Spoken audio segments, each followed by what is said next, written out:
So today I'm going to be doing a review on my Nikon D750 DSLR that finally broke after 7 years of absolute torment, and basically going to take you through the journey that it's been on, what I think about this camera after having it for so long, and if I would recommend it after having it for like 7 years. I'm also going to go into a little backstory of how I got the camera and how I've used the camera over the past couple years, just to give a little more context into how I use the camera and what environments it was in, what type of person would be suited for this camera, and yeah, so enjoy the video.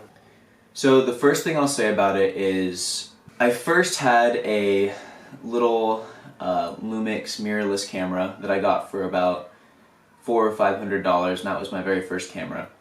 Then in high school I wanted to upgrade to full frame, and at the time Nikon, it was either going to be like the Nikon 610 or something like that, or maybe the Canon 5D Mark IV, 5D Mark III. I ended up going with the Nikon D750. So I had it for 2 years in high school, and I also had it for 5 years in college. I would take this camera and in high school I would mainly do landscape photography, so going on camping trips, out in the snow, in the rain, really rugged environment stuff, what the camera was really made for. Do a bunch of astrophotography, long exposure photography, mostly outdoorsy stuff. I never really did photo shoots and that kind of thing. And then when I got to college, I started partying quite a bit, and I became somewhat of a party photographer. So I would take this thing to huge bangers and get alcohol spilled on it, get bottles smashed near it, have, it bump into like 200 people every night. And I would do that every weekend for almost a whole year, until I kind of just said, alright, I'm not going to use it too much for partying. And then I kind of just used it with my friend group as our main picture whenever we were having an event or having a little get together. I would use it for that, which things definitely did get pretty rowdy during those occasions. I got so comfortable with its durability that I got used to just like throwing it onto the dirt, onto the grass. Like if I needed to put it down, I would just toss it down. On multiple occasions I would be on a roof and I would just throw it off the roof to my friends. And it never failed me. Through all those years of torment, it never once failed me. The only time that I did, in the end, I ended up breaking it by trying to fix it. And the story of that goes, I was running down the street really late at night after a party, and I dropped my camera from like 5 or 6 feet onto cement, and it still worked totally fine. And the only thing that was broken was I had this Tokina 17 to 30 something lens. That broke, but the camera was totally fine. The camera body was great. It did just shatter the LCD screen, but the LCD screen still worked totally fine. So I just kept using it, and I kept using it and kept using it, and then one day I took it and did some long exposures at the beach, and I got water in the cracks of the glass, and the LCD screen finally broke after all of that. So I decided I was going to take it upon myself to try and fix the LCD screen. And long story short, I ordered a bunch of parts from China and took my entire camera apart, and when I put it back together it just didn't work at all, and I was not qualified to do that job. So anyways, I had to get a new D750 that I have right here that I just picked up like 2 or 3 weeks ago, and the old body is in my closet, and it just looks pretty beat up. It honestly looks almost like new, aside from some scratching. The LCD screen's no longer cracked, it just doesn't turn on. So I might sell it for parts or something. Anyways, back to the main point. After having this camera for that long, I really couldn't recommend getting any other camera even nowadays with all the mirrorless cameras coming up from Nikon and Canon, as well as Sony, just because of its durability.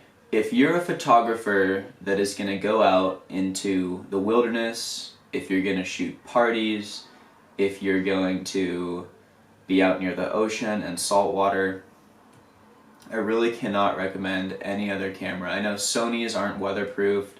Canons are also super durable, but I became a Nikon guy, so I'm just kind of making this review from my perspective. So that being said, I got my camera for, I think, almost $2,000 just for the body when I got it in 2017, I believe. So it was like $1,700 or $1,800 just for the D750 body, and I got it refurbished. Now you can buy a refurbished Nikon D750 for a little less than $1,200, and you can find used D750s with 100K shutter count on eBay for $600-$700. So I ended up getting this guy right here for a cool $500 from somebody local in Paris, and it just kind of struck me. That's kind of why I'm making this video. How amazing of a camera the D750 is, and how darn cheap it is nowadays. If you're a new photographer and you're looking to get into primarily stills, I wouldn't recommend it for video. Still photography, wildlife photography, outdoor landscape photography, and you really want a full frame camera, you really can't go wrong with the D750. You can drop it, you can bust it up, you can destroy the whole thing, and it will keep on trucking along. So something else I'd like to touch on about the mirrorless camera market right now. There's a lot of mirrorless cameras out there that are brand new, and even some that are used that are pretty affordable, but most of them are very expensive. And it seems like almost every new photographer who's getting into full frame or getting into professional-ish photography, they're like, oh, I need to have a mirrorless camera. I need to do this because it's where everything's going. Well, I see absolutely, if you're doing landscape, outdoor, wildlife, any photography like that, you really don't need a mirrorless camera. There really isn't anything you can't do with a traditional DSLR that's pretty modern that you can do with mirrorless. Not to mention with mirrorless, you have to be kind of careful, especially if you're in like harsh environments, because your sensor is never covered by the mirror. Your sensor is always seeing light from outside. So if you leave your camera outside facing up towards the sun, you know, with your telephoto lens on, you know, just you have to be really cautious about that. So I ended up liking my Nikon D750 so much after having it for 7 years that I actually got a new one when it broke. And I was gonna go with the D850, which is the only other camera I probably would have gotten since all my lenses are for Nikon DSLRs. But I honestly just couldn't quite afford the D850, and I really wanted to get it. But if you're new to photography and you want to get a really good camera, man, I cannot stress enough. The D750, especially nowadays for the price, oh my god. You have to think about the body of your camera is super important. But what's arguably even more important is the glass.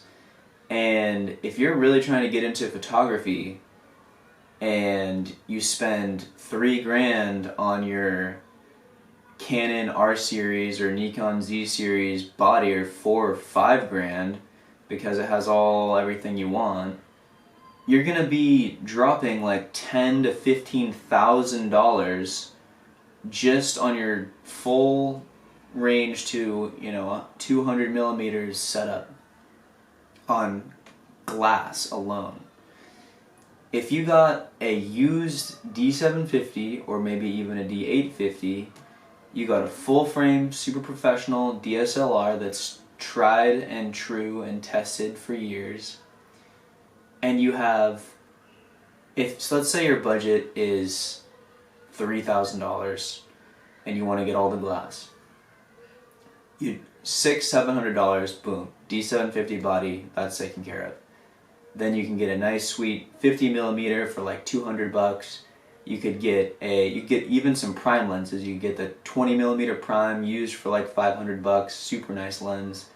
You could get a 14-24 f2.8 for $600-700 used in decent condition. You could get a 24-70 for like $1,000 in good condition, and you could get a 70-200mm for like $1,200, or maybe even a little less, maybe like $800 in good condition. Those are the current prices on eBay for Nikon glass right now. Or you could go with like a Tamron.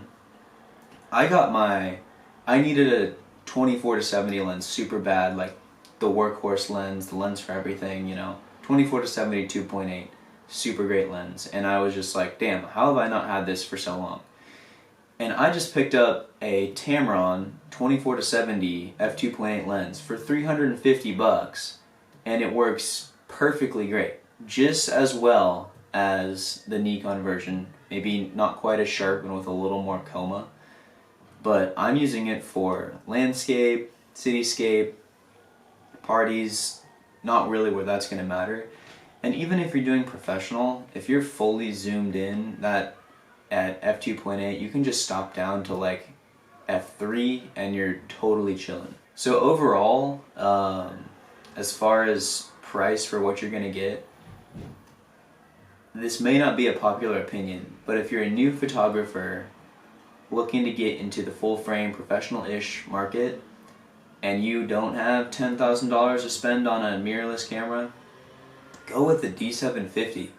Any photographer who's had a D750 or a D850 or a D610 who's used them professionally or non-professionally, I guarantee will tell you just go with a used one of those and see what happens. And I highly doubt there's anything that would hinder your workflow or work creation with getting that camera, and you'll save a crap load of money. The only time I can think when you would really want a mirrorless camera is when you're doing wildlife photography and maybe you have like a bird that's like shooting at you at super high speeds and you just need that insane autofocus / tracking or whatever. But 900 times out of 999 times out of 1,000, that is not what I'm going to be using it for. So going into a bit more detail on how well my D750 has held up over the years, I just went into my closet and grabbed my old camera right here and just want to show you actually how well it's looking after all that torment I was talking about. Keep in mind the screen has been replaced, and yeah, so it has a little crack on the top right there. All the buttons and the text on the buttons is still there. All the latches, so this stuff like coming off here, like the grip coming off, I had to take off all the grips when I was doing work on it. So yeah, the sensor, everything's like really perfect.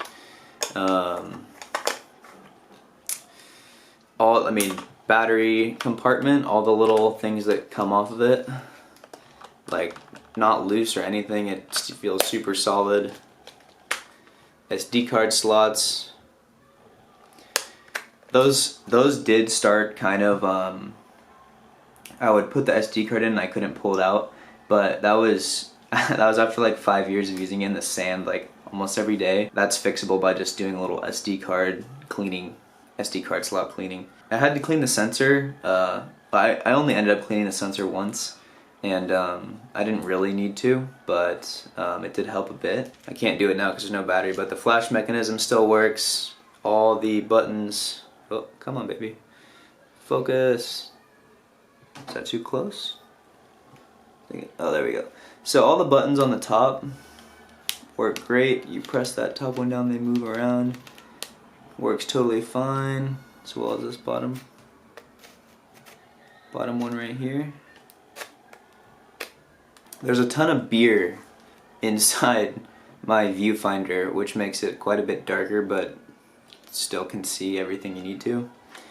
And yeah, other than me trying to take the whole thing apart and put it back together, it's still totally functional, which just blows my mind. Like, I don't know if this thing is made of, or what the hell it's made of, but it's like Iron Man armor. It's so damn strong. So I think the main thing that I would like whoever watches this video to get out of it is to do cool photography and to get into photography and to enjoy photography and really see where it takes you. You really shouldn't be spending hours and hours and hours on YouTube watching reviews and watching the latest and greatest. You really just need to get your hands on a camera. And from someone who's been doing it as a hobby as well as semi-professionally for 7 years now, I would highly recommend going with a used DSLR, used glass, and the D750 is not a bad choice. But you could be on YouTube for hours and hours and hours, and there's so many new cameras and so many different options. Yeah, just pull the trigger on a camera and, man, like, get one that's gonna last you a while and doesn't break the bank.